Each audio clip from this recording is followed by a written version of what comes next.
Okay, so in our last set of notes today, which is just a little bit on chapter 12, we are going to be doing regression and building on it a tiny bit.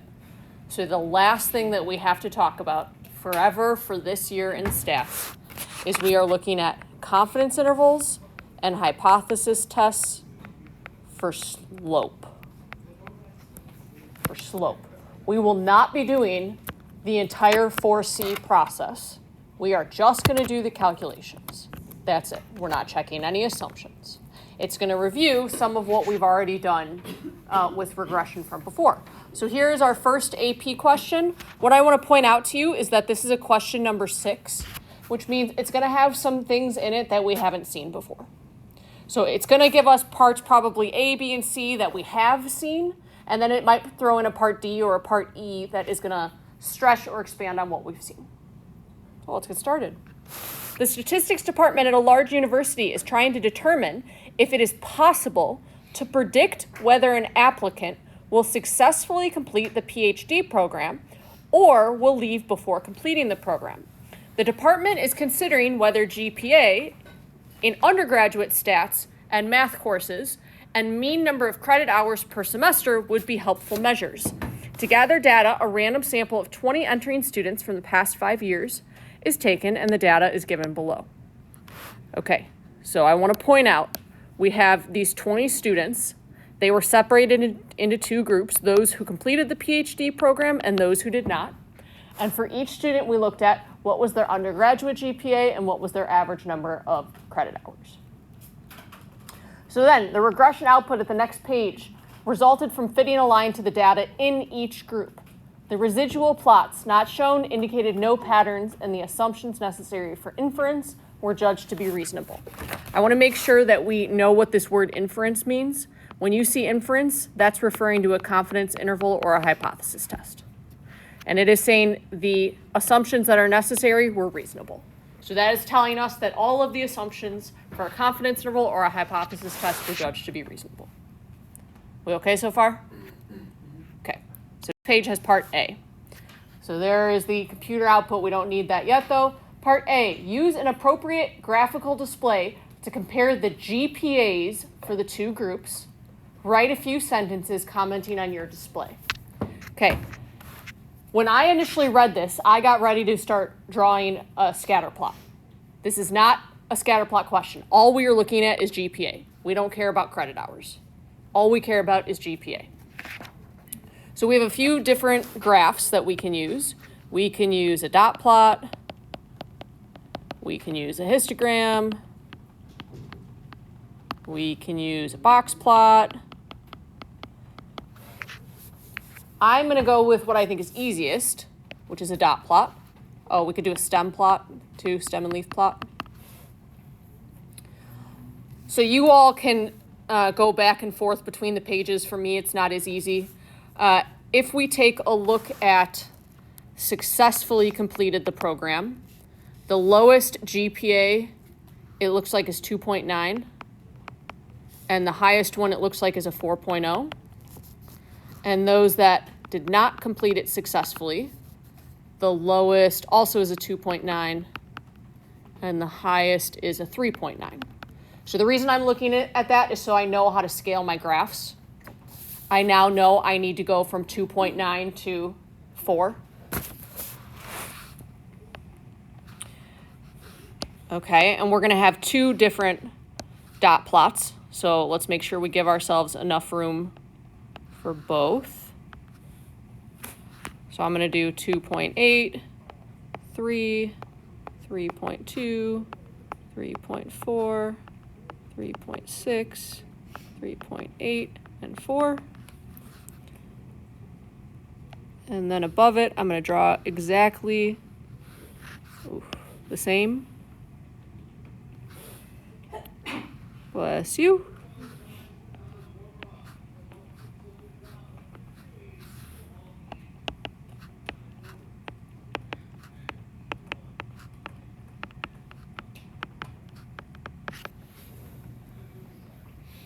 And of course, I'm going to label this. So this is GPA. The top dot plot is going to be those that were successful. And the second dot plot is those that were not successful. Can I assume that we are fine to make a dot plot? Okay. So we have, for the successful, we have a 2.9, we have a 3.0, we have a 3.4, we have three 3.5s, we have a 3.6, a 3.7, a 3.8, two 3.9s, and two 4.0s. And I really did not give myself enough room. Hopefully you gave yourself a little bit more room than I did. For the unsuccessful, it starts at 2.9, and then we have a 3.1, and then we have a 3.3, then we have a 3.5, two 3.6s, and a 3.9.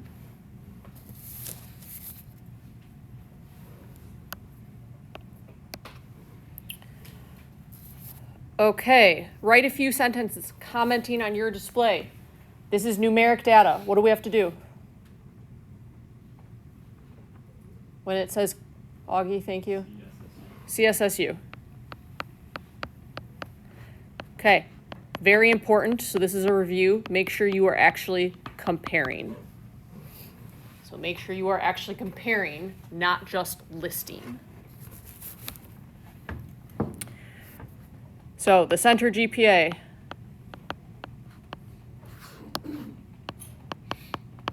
For students that successfully completed the program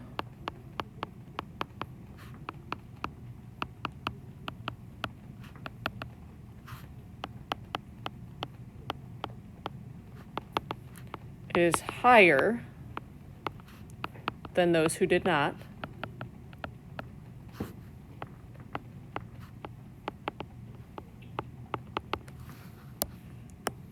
So that's the C.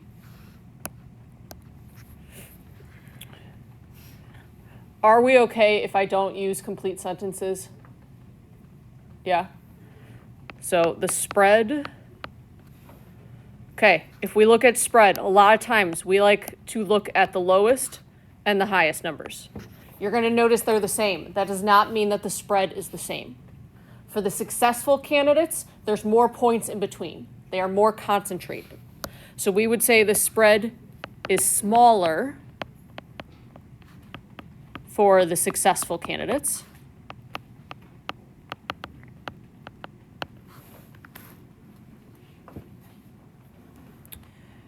For shape, they are both skewed which way?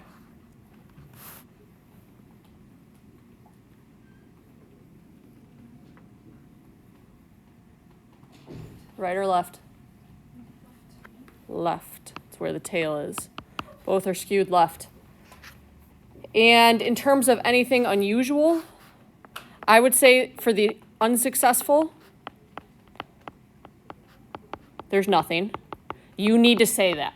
So sometimes you will get credit in a free response question for saying there's nothing unusual. You need to actually write that. And then for the successful, I would say there's two low observations at 2.9 and 3.0 GPAs. And we need to make sure we say why those are unusual. So those are significantly lower GPAs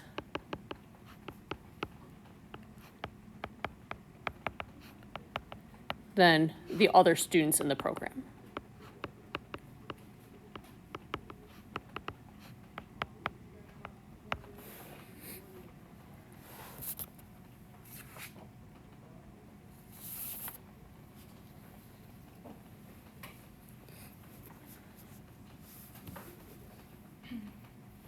So that is part A.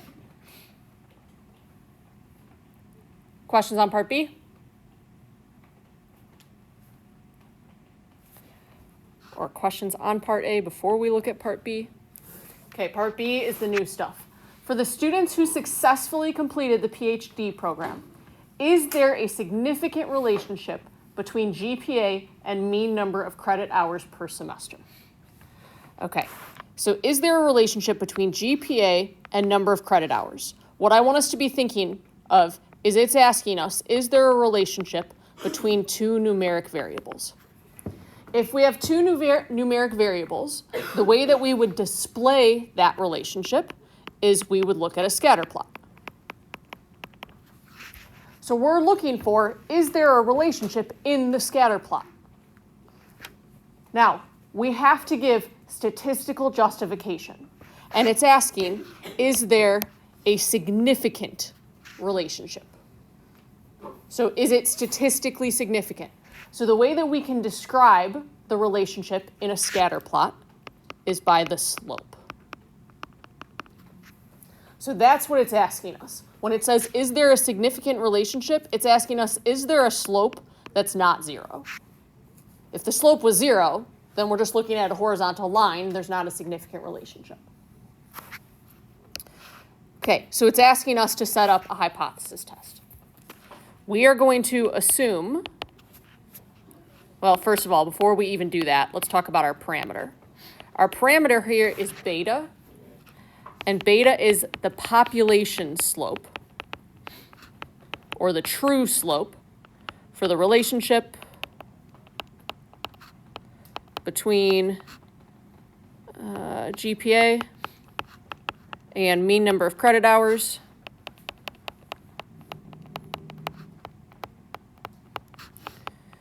for the people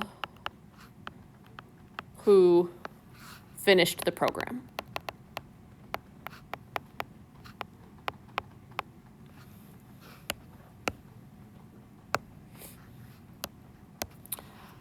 So our null is we are assuming no relationship. Because again, a slope of 0, it would be a horizontal line. So in words, this means no relationship between GPA and credit hours. So our alternative then is that beta does not equal 0.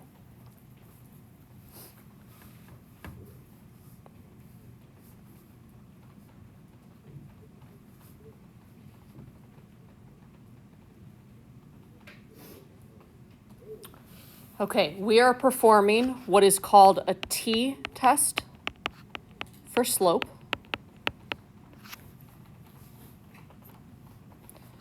So our test statistic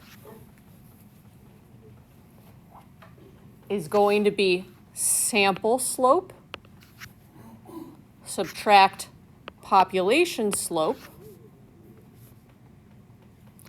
over standard error of the slope. What I want you to notice is that we are not dividing by root n. So that is a little bit different than what we've done before. We don't divide by root n. The beta is just 0. That's just from the null. So we need to be able to find sample slope and standard deviation of the slope, both of which are going to be in the computer output. So let's go back to the top where we have the computer output. GPA is our x. So the number next to that is our slope. So that is our sample slope. And then we have standard deviation of the slope. So those are the values that we will be using. So if we bring those down here, we get negative 2.755. And the standard error was 0.4668.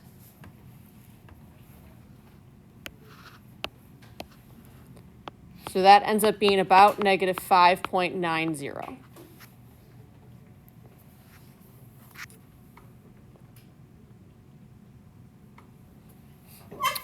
Okay, so what we will be looking for then, if we can picture our t curve, is we have negative 5.9, and we're going below that.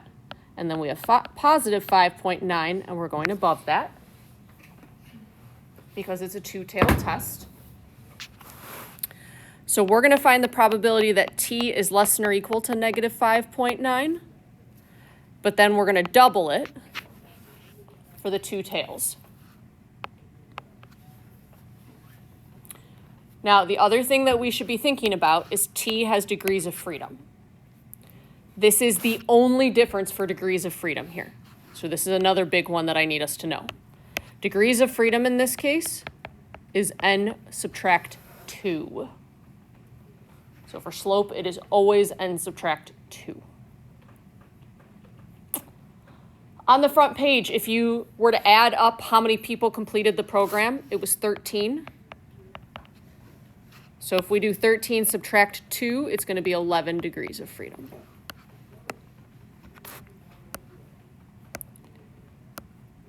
So on our calculator, we would do TCDF, which I already did. You can probably guess that you get a p-value or a probability of 0.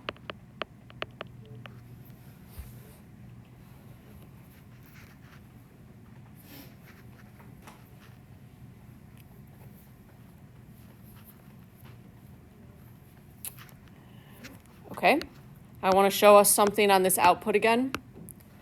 If we look at the whole line for slope,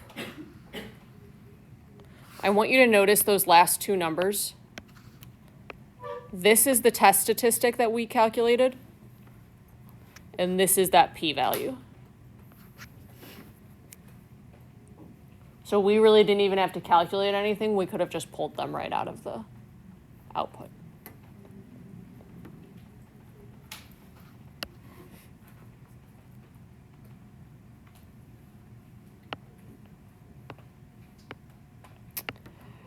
Okay, so we still have to answer the question.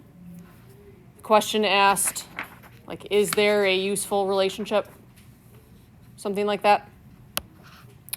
So we have a p-value of 0 that is less than 0.05. So we would reject the null. And we would say, yes, there is convincing evidence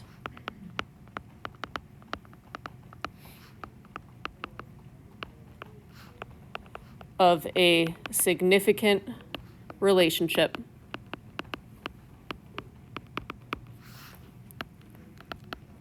between GPA and mean number of hours for those who successfully complete the PhD program.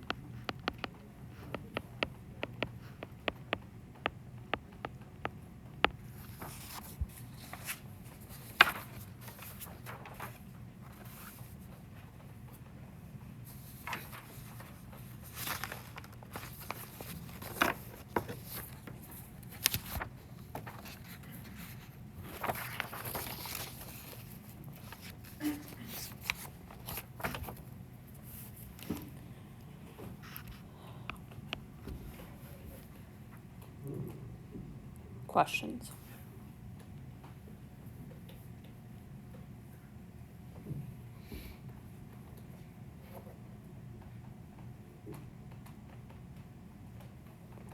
Okay, let's look at part C then. Part C, if a new applicant has a mean GPA of 3.5 and a mean number of credit hours of 14, do you think this applicant will successfully complete the program? Give statistical justification. Okay, so we have two different pieces of information we can go off of.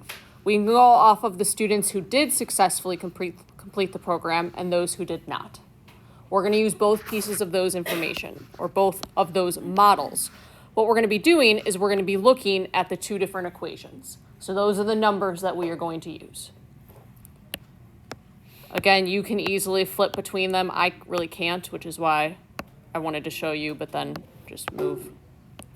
Okay, so we have two different models. For those who were successful, the predicted Y is 23.514, subtract 2.7555x, where x is the GPA and y hat is the predicted number of credit hours. For For those who were unsuccessful, similar idea. This time the model is y hat is equal to 24.200, subtract 3.485x. Again, x represents GPA and y hat represents the predicted number of credit hours. So we can see, based on our model, that the input is GPA. And the student that we are talking about has a GPA of 3.5. So it makes the most sense to just plug 3.5 into both equations and see what happens. So if I start with the successful one, we get y hat is equal to 23.514, subtract 2.7555, multiplied by the GPA of 3.5. So we get a y hat of 13.87 about credit hours. So a student that successfully completes the PhD program, if they have a GPA of 3.5, we predict on average they took 13.87 credit hours each semester. For the unsuccessful, same idea. Y hat is equal to 24.200, subtract 3.485 times that GPA of 3.5. So same GPA for those who were not successful in the program. This time we get a predicted number of credit hours of about 12.00.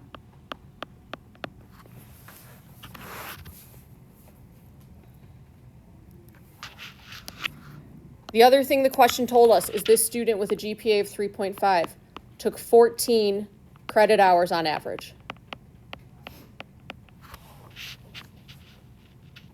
So if we compare to our two different predictions, much closer to the 13.87. So we got to make sure we answer the question. Do we think the person will successfully complete the program? Yes. So yes, I believe the student will successfully complete the program.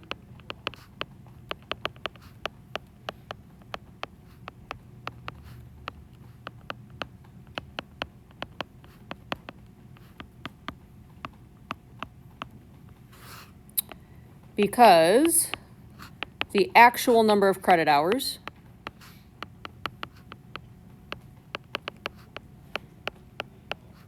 which is 14, is much closer to the prediction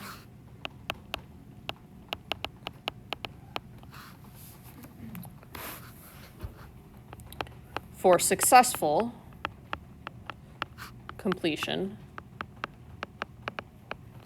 versus unsuccessful completion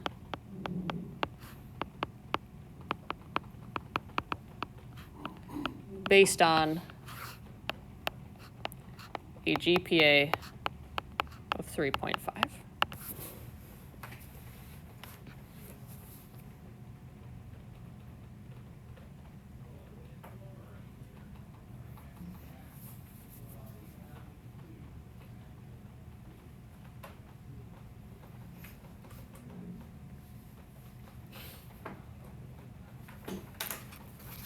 Okay, that was a question 6. That was the whole question 6. That was a longer question than we would normally see. So I just want you to know that. That's why it took us so long, is it's meant to take about 25 minutes. What was really new here was this part B. So that's what I needed us to get out of this, is the basic idea of a hypothesis test. You're assuming a slope of 0, looking for evidence to the contrary. You need to be able to pull out the sample slope and standard deviation to get your test statistic, and then just remember it's n minus 2 degrees of freedom. Questions for me? Okay, so let's go on to our next question. Next question. John believes that as he increases his walking speed, his pulse rate will increase. He wants to model this relationship. John records his pulse rate in beats per minute while walking at each of 7 different speeds in miles per hour. A scatter plot and regression output are shown below. Before we move on, if I were to ask you to describe this relationship, what do you need to talk about?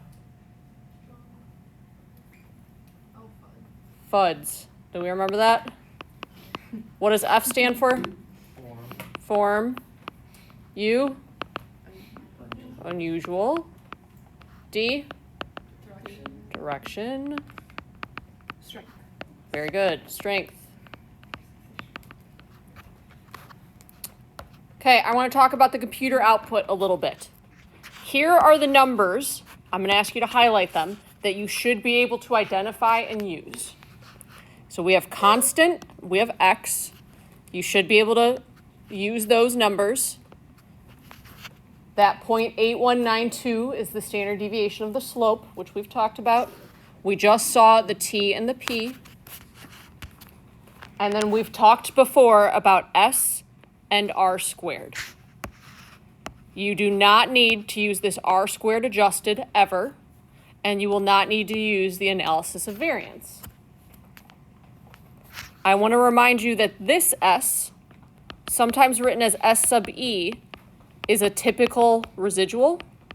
So if you were asked to interpret that later, it's the typical deviation in the y direction. And then we've also talked about if you want to find r, you're going to take the square root of that 0.987. How do I determine, though, if r is positive or negative? Because r can be negative. So in this case, how do I determine if r is positive or negative? The direction of the slope. The slope. So this would be positive because the slope is positive. So I just want to make sure we remember all of that. Okay, so let's take a look at part A, which you can see at the bottom of my screen. Using the regression output, write the equation of the fitted line.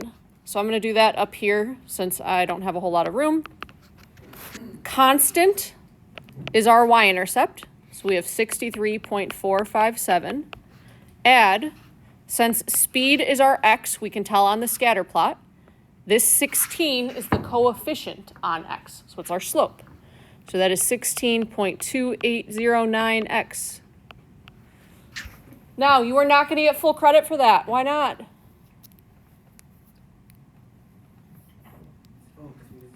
We didn't define our variables. So x is speed. I think it's in miles per hour. And y hat is predicted pulse. And that is in beats per minute.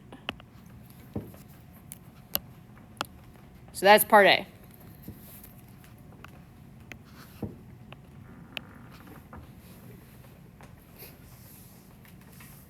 Do your estimates of slope and intercept have meaningful interpretations? If yes, provide the interpretations in context. If not, explain why not. Okay, so our y-intercept is 0,63.457, and our slope is at 16.2809. So that's what we have to interpret. We're going to interpret the y-intercept first. So x being 0 is the speed. So when John is not moving, or when he's standing still,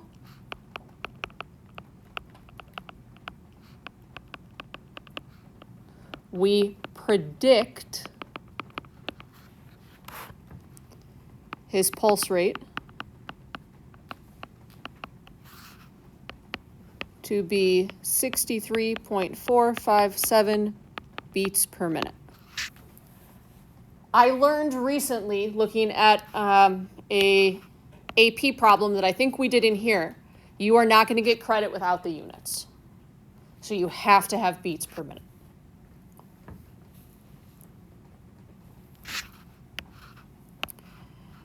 And then, if we're talking about slope, we have to remember slope is the change in y over the change in x. So when y changes by 16.809 and x is changing by 1,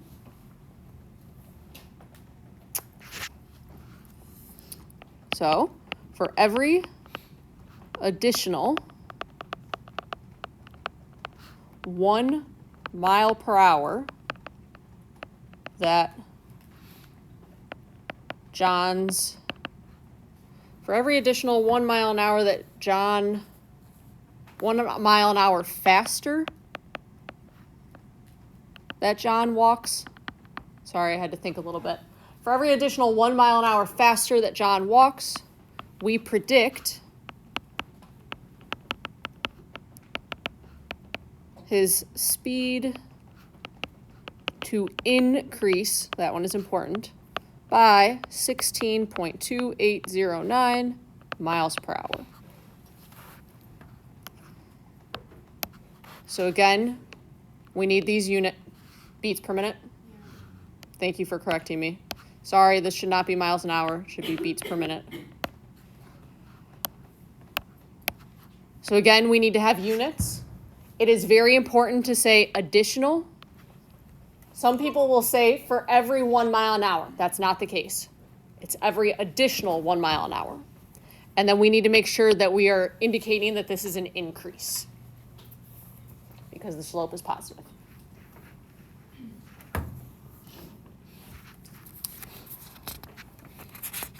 Okay, and then the last part C.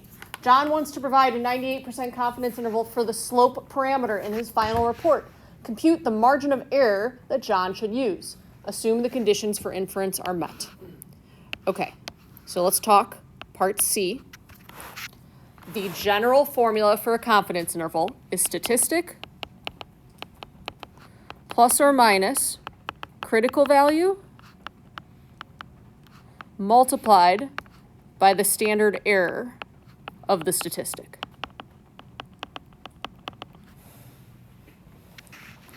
So like we've talked about, we have to be able to take those words and put them into symbols.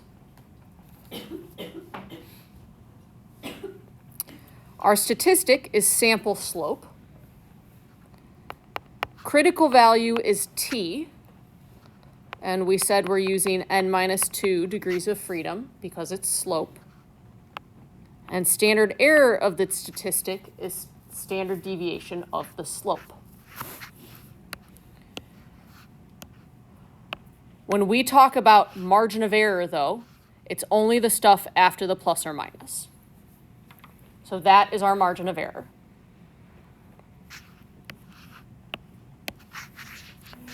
Okay, S sub B is going to come from the output. So we're going to have T multiplied by S sub B. So if we go back and look at our output, here is our slope. There is the standard error of the slope. So notice sometimes it's written as standard error. It also could be written as standard deviation. The part that a lot of people do wrong is they see, there's a T in the equation, so I'm going to use this T. It's not that T, though. The T that I just put the arrow to, that is for a hypothesis test, not a confidence interval. So that is not the T that we're using. Okay, so our standard error is 0.8192. So that is from our output, 0.8192. T comes from the table.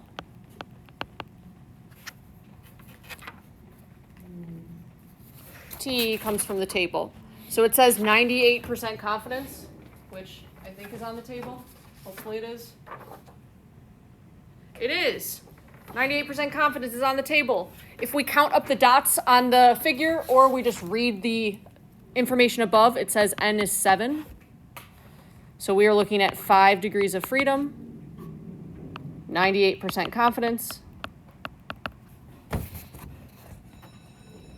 So that's 3.365.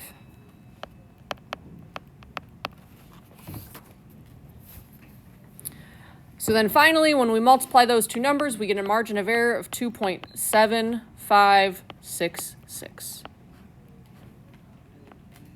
And we don't have to do anything else. We don't need the confidence interval. We don't need to interpret anything. We were just asked for the margin of error.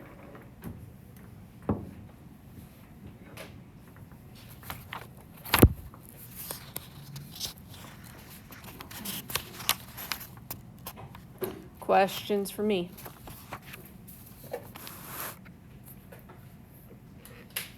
Okay, that is our notes then for today.